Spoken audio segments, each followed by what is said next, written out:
Welcome to the NBA Coast to Coast podcast, brought to you by thelines.com. Coming to you from the West Coast, Josh Lander, joined by my guy Nate Weitzer on the East Coast. And it's the second night of regular season basketball that we are talking about here, Nate. And we are going to be looking at a couple games tonight and our player props videos. Definitely want to make sure you are liked and subscribed to that page. Continue to follow along with us as we're coming at you guys all regular season long, each and every weekday with these game lines and player props videos. Also want to make sure you head to thelines.com. Check out all the great content Nate and the gang have up there for you guys. Also have our great odds finder tool up there so that you can make sure you are shopping all of those lines to the best of your ability across the NBA this season, such as these games we have for Wednesday night in the NBA. Nate, let's get into it.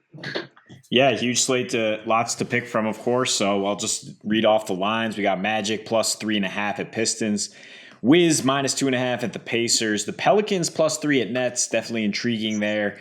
I'm sitting on the sidelines until I see what those Nets look like. Knicks plus 5 at the Grizzlies, Rockets are plus 10 at the Hawks, Bulls plus 6 at Heat. Cavs plus 2.5 at Raptors. We will break down that game for you. The Thunder are plus 11 at Minnesota. High hopes there. Charlotte with LaMelo Ball questionable, minus 1.5 at the Spurs. The Nuggets minus 7.5 at the We're Not Tanking Jazz. The Mavs are plus 4 at Phoenix in an immediate revenge game. We're going to get into that one. Blazers plus 1.5 at Kings to round it out with a 226.5 total in that one. But yeah, we're talking Cavs and Raptors here. Two teams that, despite their kind of wonky seasons, are pretty similar in terms of what they bring to the table. I do believe now, of course, the Cavs integrating Donovan Mitchell.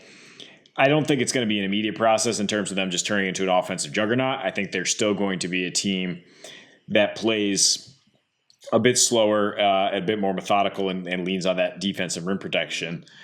That being said, I think the general trend might be more overs than unders here to open the NBA season. I mean, maybe we're a little bit blinded by how the NFL, so many offenses came out looking absolutely putrid after training camp, but really the NBA just continues to evolve in the direction of you not being able to hand check anybody and freedom of player movement, increase player skill, increase space and pace.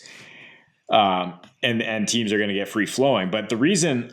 The angle I'm looking at here with Raptors Cavs is that both of them have enough wing defenders to deal with the others. And that's why I think we're going to see a close game. I know you can't necessarily bet on a close game unless you take win margin, though, Josh. I mean, plus 410 for the Raptors to win by 5 or less, plus 440 for the Cavs to win by 5 or less. If you bet both, what are you getting? Like plus 225, right? Somewhere in the middle. So you can find that market for sure. I'm not really ready to take Cleveland on the road in their very first game with these heightened expectations, but they did get the Raptors in 3 to open the season before completely losing badly without Jared Allen. Something to say about each of those games. I mean, they won in game 1 despite Colin Sexton mucking up their offense and going 4 for 18 from the field. Donovan Mitchell, obviously an upgrade there. They won game 2. That was just a throwaway COVID game. And then game 3, Fred VanVleet absent for the Raptors as the Raptors lose by 8. So kind of simple logic there that, they should be a lot more competitive with FEV in the lineup. The Cavs are going to have Donovan Mitchell going here. And so basically both teams top-notch fourth quarter defense, though. That's the key here. 4th in points per game allowed for the Raptors, 2nd for the Cavs. So that's why I expect it to slow down, become close down the stretch, and that's why that I'm going with that kind of market. Yeah, no, I think everything within that game theory logic makes a lot of sense to me. I think there's value on I don't know if I'm just overhyping the preseason, but the Raptors started to look really bad for a bit, and it was really odd to see the struggles that they were having, just because it's still a Nick Nurse team.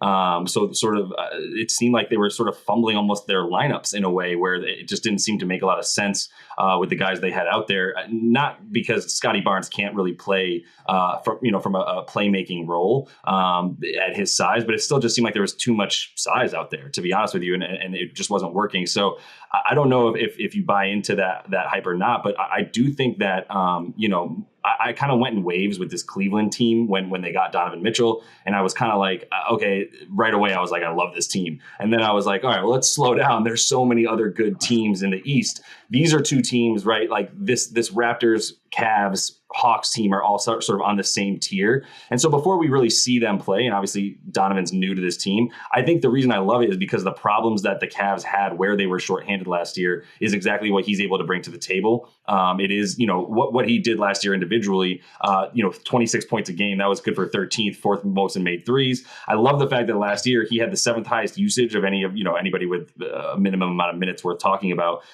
Yet the 24th most turnovers. So 23 guys had more turnovers than him, but he had the seventh highest usage rate, of anybody in the league. So I love how he's sort of come along in that direction. And if he can play that way in this lineup, then I still think right now 2.5 points doesn't make any sense for Cleveland to be a dog. I think if this game, fast forward a month or two, I do think that this game is going to be something a little bit different.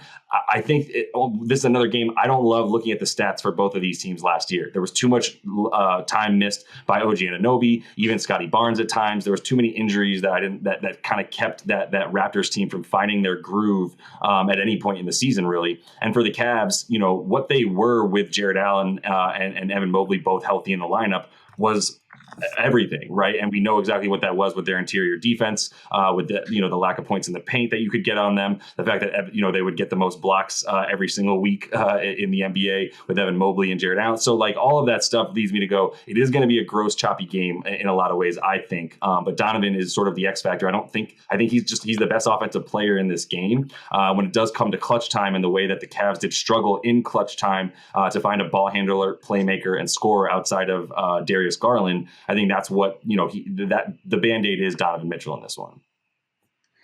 Yeah, I mean, I agree with that in the long haul for the Cavs in terms of becoming the superior team down the stretch, but I don't know if I'm willing to take an inexperienced team to close down the stretch at Toronto, where the Raptors went 17-7 in 2022. Now that they finally have fans back in the building and that it's a big raucous arena, I gotta feel confident about the vets there. So I think that's why I give a slight nod to Toronto. Not that Cleveland was bad in clutch time last year. They had a 156 offensive rating. They did go 22-24, whereas Toronto, a ridiculous 181 offensive rating, shot 58% and went 26-19.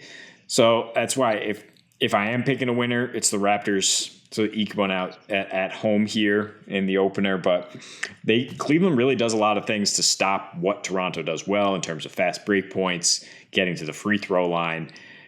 With both those guys on the floor, Mobley and Allen, it's going to be very tough for Toronto to get it going inside. So maybe a little bit choppier than we expect in Mr. Mitchell's debut, leading to a close game down the stretch. So yeah, that's just where I'm looking for angles to bet that. Yeah, I feel all of that. And I mean, we talked about it a lot with Cleveland last year when we threw the stat around of what they were on defense with both those guys in the lineup. It was like 106 defensive rating over the course of a ton of minutes with them both on the floor together. That rose all the way up to like 110, right? When you take away one of them and both of them, it was like a few more. So I do think it does lend itself to a choppier, slower game.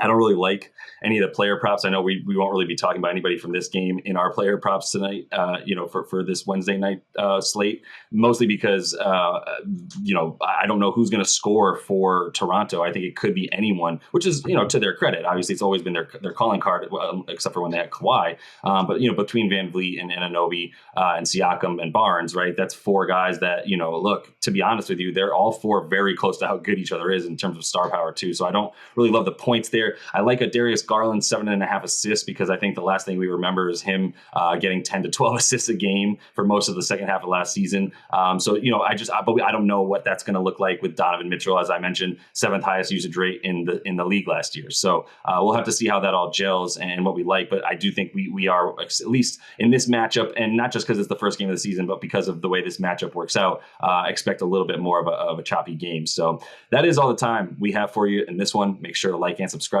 to that page. Continue to follow along with us as we'll be coming back at you with these game lines and all of our player prop videos each and every week. And until we see you next, happy betting.